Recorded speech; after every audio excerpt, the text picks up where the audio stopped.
Hey everybody, it's Greg. Yeah, I wanted to go ahead and just record a quick video and kind of do an overview of my 2024 Outlander. This is a 700 Outlander 700 Pro XU, so it's got all the fancy features. I got a screaming deal on this machine. It was a leftover 2024 from I-90 Motorsports in Issaquah. They had dropped the price. Well, I basically got it for $9,500 out the door. That was tax, license, everything. $9,500 out the door. Very happy with the price, very happy with the machine. So I suppose that was probably about, oh man, I don't know.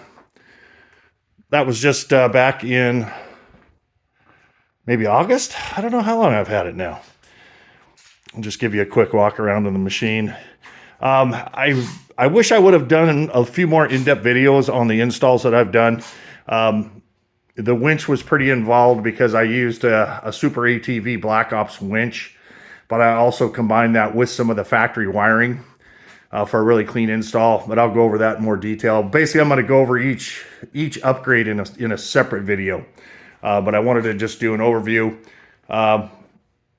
So far, once I got the machine, first thing I ordered was the hand guards. They want to say they were about 159 bucks. I ordered the hand guards and the fender flares. Super easy to install. But basically the fender flares will save your factory fenders if you're, if you scrub a tree or hit something, from the side, that will protect your fenders.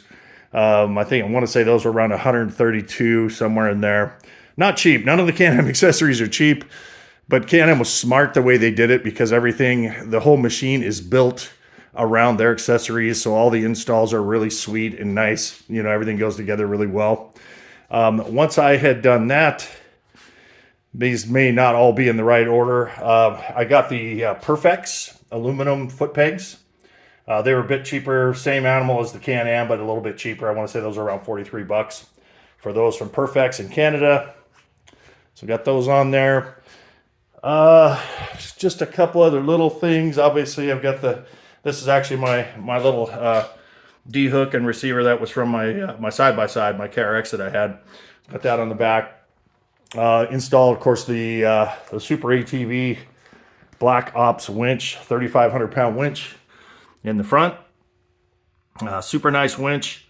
I said I'll go into more detail of why I went that route and then the way, the wiring and stuff that I installed it with. I did put a 12-inch light bar here. This is actually mounted in the holes where the separate lights would go. I'm going to end up moving that up to this top bar because I've got I found out that a KRX 1000 toe plate or toe hook that mounts on the front of a KRX will fit in these factory holes where the lights go. So I'm going to be adding that KRX 1000 frame loop for my winch. One of the bigger things I added, obviously, was street legal kit. I used an ATV, Rocky Mountain ATV. Their kit as a base. You can see the controller there. Unfortunately, there was not in the States anyway that I could find, there was no factory street legal kit for these. I know in Europe, I believe Europe and Canada, they are shipped with the factory street legal kits. But anyway, I was able to find SAT UTV, I think it's called. They actually sell some front lights that go here. There's just a little piece that's bolted in there that comes out. So I was able to use those for the front turn signals. And then just your standard little, I think these are 3/4 inch, these little yellow lights in the back. I opted to drill into this piece here because this whole piece, if you had to replace it, I think it was only like 40 bucks. And I didn't want to drill into the fenders. So I came in a little bit. License plate with off-road and on-road tags. So we'll go ahead and flip it on real quick so you can kind of see. That's on. Here's a horn. But you can see I've got two dual lights on the license plate. Again, I'll go over those in more detail when I do a separate video on the street legal kit. The little blinkers, front and on the rear, and then the front lights. Pretty cool how those work. So that's the street legal kit. Turn that off. Kemimoto fender bag. I'll also cover that in a separate video. on how to be able to mount the straps down here in the floorboard using some D-rings. I also, anywhere that things are going to be rubbing the factory plastic, like these straps, I use some 3M clear protectant like material, comes on a roll, and put that underneath. I did that here. And then also, when I have my ATV tech bag on here, the two sides rub here. So I also got the little spots of 3M protector on that as well. Other than that, you can see double tick mirror on the left. We're only required to have one mirror here in Washington State. For my navigation, I've got a wire. It's a high-end wire, about 35 bucks, that has a module built in line that detects voltage. So you can hook it straight to the battery and never have to worry about it. As soon as it detects a voltage drop, it shuts off automatically. That's running. This is actually a Udemy. Oh, it's an X10.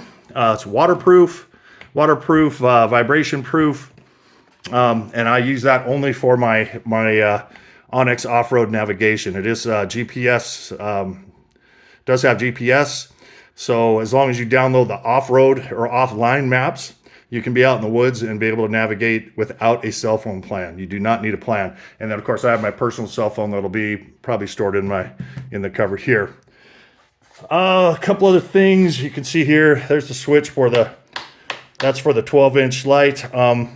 When I was putting the winch in, God, the stupid little cord that comes up here, the factory one, it's almost $100. I just could not bring myself to do it. So I just wired in the winch to just a rocker switch here for the winch. I still may end up getting that wire at some point, but at the time I wasn't going to drop $100 just for a wire and a little switch there. I'm not a mudder. I don't plan on submerging this thing, so I'm not worried about these rocker switches. Maybe they're water resistant, not waterproof. They might get a little rain on them once in a while. Not too worried about it. Going around. What else? Trying to think. That may be it. The machine doesn't really need a lot. I mean, the way these things come and the way they're outfitted, I mean, they're just a sweet machine. It rides so nice, so comfortable. I absolutely love this thing. Getting ready to take the rear rack off here. You can see I've got these holes drilled. This is for the 10-liter box that goes back here. This is going to be underneath my ATV tech bag and have my recovery gear in it. But turns out there's no way I can get the nutserts up, from underneath. I'm going to have to take this rack off in order to be able to lift all this up enough to get my hand under here to put the nutserts up through these holes. And I'll do a separate video on that as well. But other than that, like I said, just a fantastic machine. Absolutely love it. I came from a C-Force 1000 Overland, big giant V-twin machine. A few things about that machine I did not like, but the straw that broke the camel's back, and the reason I sold it was because of the width of the seat. These big V-twins have a really wide seat up here. They're like riding a horse. And at 63, I was having trouble with my hips.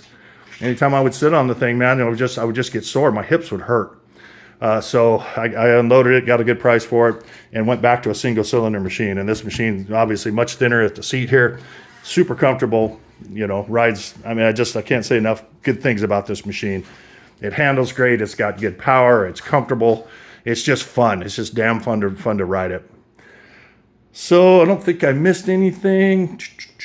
Looking around. Oh, I guess I should say there's a company out there called Duplicator.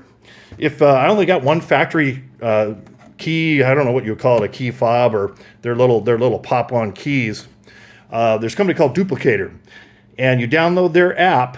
I'm not sure how it all connects up, but you download their app and you scan the key, your factory key with the app, and it sends them the information, and then they program these little keys. They're $50.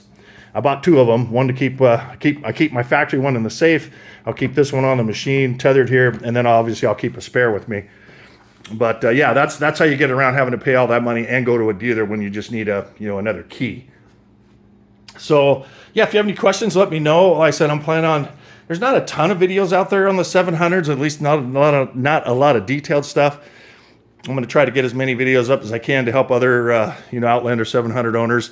Kind of what I found online, these machines, they get a lot of coverage when they're new. You know, this model came out in 2023, so there was a ton of videos that came out at that point, and then it kind of dies off. There's just not a whole lot after that. So I'm going to build up a good supply of help tutorial videos and that for the 700 and get them up on my YouTube channel, which is On the Road with Greg. So go ahead and look that up and bookmark, subscribe, and I'll notify you anytime I have some new videos. All right, appreciate it. Thanks again.